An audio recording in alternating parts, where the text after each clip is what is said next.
a Red Lipstick Club production.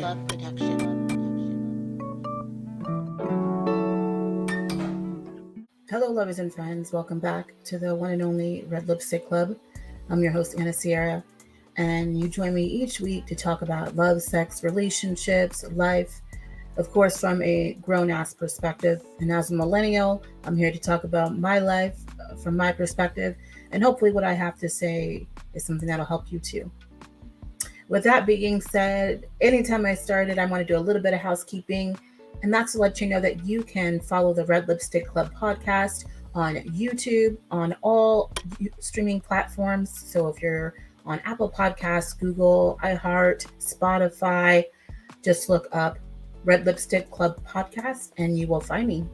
But hopefully, if you are watching right now from YouTube and you're physically seeing me, go ahead and hit the subscribe button.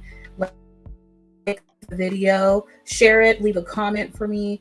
I'm looking to have a dialogue around what I'm talking about. This is supposed to be maybe some self-therapy, a little bit of that, on top of it, just having a good time. But I always get so many people that come to me, why I do not know. Maybe because I'm not a judgmental person, but I have so many people come to me for advice or questions or want to have dialogue. So I am here to do that with you. You can also follow my link in bio, and that'll also show you where you can follow me on both Instagram as well as on Twitter. So I'll be on there having conversations. Join the conversation with me. Last week, you guys, we talked about from the DM to dating. I had a fantastic guest on Moan last week. We had a really great dialogue going back and forth on jumping in and hopping into the DMs and what are some things women should say or maybe not say. What has been your experience dating somebody that you met that way? And also kind of connecting that to just the overall online dating experience. And it was interesting that both of us had experienced a ghosting situation, and it was from somebody older. And I find it interesting, and maybe you guys can let me know how you feel about this, but do you think people are now substituting ghosting for their lack of ability to have confrontation? Like, do you think ghosting is the new way now to avoid confrontation? So leave it in the comments. Let me know. If you haven't watched that video, you guys go back. It is so much fun. I've also done some other videos recently. We've done 3 episodes now. So I've talked about dating. I've talked about if the sex is bad, now what? And then from the DM to dating. But this week, you guys, this is something personal to me. I have dealt with this myself. I don't know if maybe even I have a little bit of this in me. You know, I don't think anybody's completely innocent in any situation. But we're going to talk about the Peter Pan syndrome. And the Peter Pan syndrome, you guys, is also known as a failure to launch. And I don't know if you've seen the movie. There was a movie with Matthew McConaughey and Sarah Jessica Parker. And I want to say the movie was called Failure to Launch. And it was about a guy. She was a therapist. I don't even know if she was a therapist. I think she was just somebody that had learned the tricks of the trade to get a guy to basically get out of their parents' house and to launch into society and to basically grow up. And I think there's some misconceptions about a person that has Peter Pan syndrome, where you might automatically think that person is a total loser, or they're not taking care of themselves, when in fact, there are quite a few of them that have fantastic jobs. And they have just had a real issue with being able to separate themselves. And they might have a number of reasons that they may give you as to why they haven't made that separation. But it is interesting to see. I would say for myself, anytime I'm going to talk about a subject, I want to look up some information about it, because I don't want everything I have to say to be opinion based. I really want to come from a position where people that are listening to me can say, okay, she brought up some interesting points. She brought up some numbers, some stats to really support what she's saying. And that's exactly how I feel about this. Have I dated some men that have had a failure to launch and a Peter Pan syndrome? Yes. And I've had varying levels of the Peter Pan syndrome, from ones that they can get out of the house, but there's some other aspects of Peter Pan syndrome that they haven't met, to some that are in the house and just they have a multitude of reasons as to why they're still there. And some, maybe they're good, but some I'm also like, at what point will you stop putting your own life on hold, right? So there's an article, you guys, from NBC News that was done recently, and it asks if you are in a relationship with somebody that has Peter Pan syndrome, and basically how you can tell if you are dating one. And they were saying, wondering what motivates a Peter Pan to actually want to change. And they're saying a person with the syndrome, they often honestly have no desire or reason to change. So if you are the current partner of somebody that's just basically fed up with this behavior, there's more than likely someone that's going to be considered the next supporter that's going to be around the corner. So they don't necessarily change. And it kind of reminds me a little bit of narcissism, because you do find that once people are diagnosed with like narcissism, they do say it's not like it's something you can cure. They'll always have it. Now they can learn to recognize when they are having, narcissistic moments, and they might be able to make some adjustments, but overall they will always have those narcissistic qualities. And it seems that the Peter Pan syndrome is another example of that. They do mention, also if a way maybe you can tell if the Peter Pan you're dealing with is actually ready to change, if they're in a position where they feel like they're ready to move forward. But they do say primarily if you don't address the issue with the person and you're not honest, and when you do give ultimatums that you follow through with those, that more than likely that person is going to be unwilling to change. And I don't want this to be kind of like a judgy thing where it's like, look at you being a Peter Pan. But I will say this, even for myself, I'm, in my 30s now, my late 30s now, and I have not been married yet. And I would say my parents' divorce it was a very bad divorce. And I basically saw the example of the Cosby couples. Like it was like the Cosbys went to like hell and back. Like it was literally like the complete opposite of the Cosbys is what my parents became. They became two totally different people going through that divorce. And to see a couple that had been together 20 plus years just disintegrate like that and just completely destroy and devastate our family, it made me a little leery towards marriage. And I would be remiss to not take some of my own personal accountability and maybe some relationships that I have been in, because I have dated guys that were like the really great guys that, probably wanted to settle down and do all those things, but I would find something wrong with that person. And I think that could be a little bit because I knew this person was probably going to want to get married and settle down. And the fear of divorce after dealing with that was a struggle for me. It really was a struggle. And I would also say too, I hang out quite a bit. Like I have a great friend pool. We go out, we hang out. And sometimes I think about that where I'm like, wow, if I got married and we have a family, my life would dramatically change. Am I ready to change that? Am I going to be okay with the adjustment that would come with my life? So I think even women, we can have a little bit of, Peter Pan syndrome when it comes to kind of being a failure to launch. One thing that I have not been a failure to do is to get out of my parents' home. I've lived with my parents for decades. So that's just something that was a little bit easier for me to do. However, I would say because I'm not married, sometimes your parents, especially moms, will treat you as if you're still a child because you are not in a committed relationship. So I'd be curious to know, if I wasn't in this pre-launch setting, how my relationship with my mom would change if she saw me in a marriage or something like that. But I would say the big difference is I have been in relationships where I didn't know if it was Peter Pan syndrome. And it's funny, a girlfriend of mine that I was with a couple of days ago, and she'll know that if she's listening, she'll know that that I'm talking about her.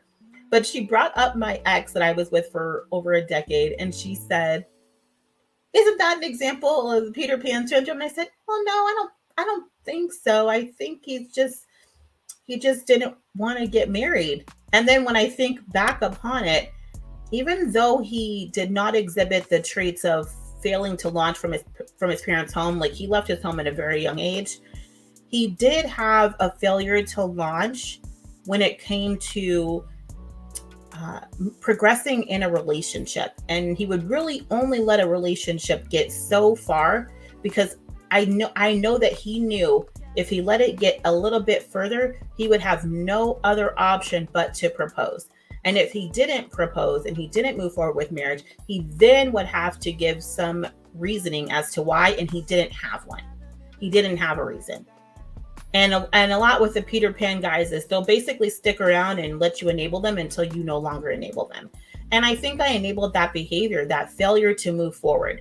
This was a person that had a lot of different interests and always had a complaint about his career holding him back from not getting to the end point of a relationship, like not being able to commit. He blamed not having career progression and having the money to go along with that. So even when I would provide solutions to that, he would find a way to sabotage that and to not take my support to move forward and to be able to have the career that he felt he needed in order to move forward in his personal life as well. So I would to her, she knows who she is. Yes, girl, actually he is a Peter Pan. So you know what, I hate to admit that I've had so many, and I'm starting to wonder, is there a vibe that you can give off as a woman where you would attract a man like that?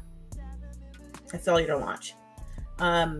Let me know in the comments. Do you think there's a vibe about a woman that you can give off at or if you're a man listening to this, do you think there's a vibe a woman can give off that attracts a failure to launch guy? And the reason I say that is because they're not always guys without their shit together. They literally can have fantastic jobs and they won't leave their parents' house, or they won't move forward in the relationship. They're literally just stuck in time. Sometimes even their wardrobe is stuck in time. It's really crazy, but they just cannot progress forward. They cannot move forward. And it's really interesting. So I looked up some common signs of a person that has Peter Pan syndrome and kind of how you can tell. So they typically have trouble with long-term plans. Does that ring a bell, guys? Like if they have trouble, they have them both romantically and platonically. So you'll find these people, if you need them to plan a trip months and months in advance or things like that, they have a really tough time with long-term plans. I would say for myself, I have a little bit of Peter Pan syndrome because I do struggle, even if it's just platonic plans. Sometimes I really struggle with making long-term plans because I always think to myself, well, I could be doing something different then. I don't really have that same issue anymore with relationships, but I do sometimes have them with like a trip or things like that. I definitely, that rung true to me. And I kind of I kind of side-eyed myself like, oh God, girl, you might have some Peter Pan syndrome traits. So this is not, like I said, to attack men, because I believe that there are actually women out here that also are suffering from Peter Pan syndrome. And I guess maybe I could think, if I was going to think of something that's a vibe that maybe I'm giving off, it could be that I'm also giving off some Peter Pan syndrome vibes. It's just that mine are not relationship focused. The guys that I'm dealing with, they just feel more relationship focused. So that's one of them. Another one was that relying on other people to take care of them is an example. I think you get that sometimes and sometimes you don't.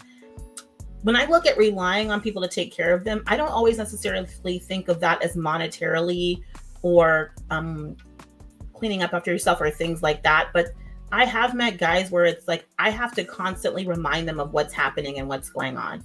And I have to be the one to organize everything and set everything up. And they are able to start relying on you to be the one to start taking care of them. And that can be exhausting and annoying. And I do definitely see that, but not in every case. The no interest in personal growth one was something really important to me because, like I said, in my past relationship, I saw this person consistently complaining about where they were at in their career. And instead of making the necessary moves to get to where they needed to be at, or taking any assistance or help from me to do so as well, they remained stagnant. and they blamed everything under the sun as to why they couldn't get to that point.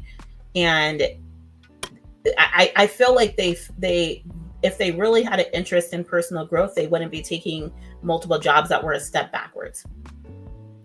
And if you're enjoying, like, let's say you're making a certain amount of money in a position, but you actually don't really feel like it's a really good career move, but you're making a lot of money, so you're technically enjoying your life the way it is. However, it's not a lifelong career move for you, but you're making no steps to do anything else. That's no interest in personal growth. So, you may not think that applies to you because you're like, hey, I'm doing well, I'm making money. But if with what you're doing to make money, is that something that you can sustain for a long time? Is that going to give you personal fulfillment? Will you wake up in the morning excited to tell people every day for the rest of your life that that's what you dedicated your career to? So those are things to think about. That is another example of a Peter Pan syndrome or a failure to launch. They have difficult time making decisions. I don't know about you guys. When I deal with a man, especially people in general, but specifically when I'm dating a man that cannot make a decision, even on the most simplest of things, to say that it drives me crazy would be an understatement. I mean, I literally feel like I want to jump off a cliff when I deal with that. It's like so overwhelming to me because you can never move forward. So even with things like, let's say you're trying to move to a different state, that's going to give you opportunities, but they'll say, yeah, that sounds great, but they never make a decision. They never make decisions. And when they do make some decisions, it's usually last minute and irrational when they make it. Last minute and irrational. So that's something to think about. They usually have a tough relationship with money. They're not as savvy with money. And honestly, I think it's because you don't have as many responsibilities. So your wallet tends to be a little bit loose. I don't know if I totally agree with that, because I think there's people that have dedicated their time to a lot of things and still have issues with money. But I could absolutely see why having a tough relationship with money could be a clear example of somebody suffering from Peter Pan syndrome. And finally, you guys, avoiding conflict and confrontation. This one, baby, when you are dating someone and you are not clear with them, first off, how this situation is progressing, you're not open to have those conversations for fear of conflict or confrontation. If you are not looking to still date somebody, or you have stuff going on and you avoid speaking to that person, you break up with somebody and they don't even know you broke up with them because you just cut them off.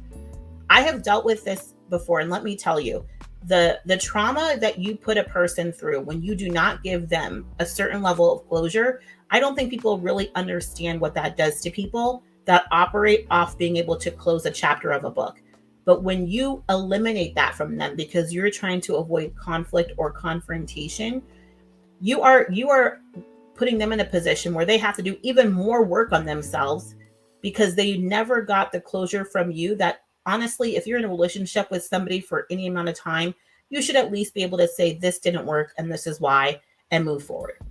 Do I have to agree with why you decided to do so? No, I do not. And I don't think you have to make somebody, feel good necessarily. But to not give people closure and just to go missing on people is just, to me, unacceptable. And it is a clear example of somebody that has a Peter Pan syndrome.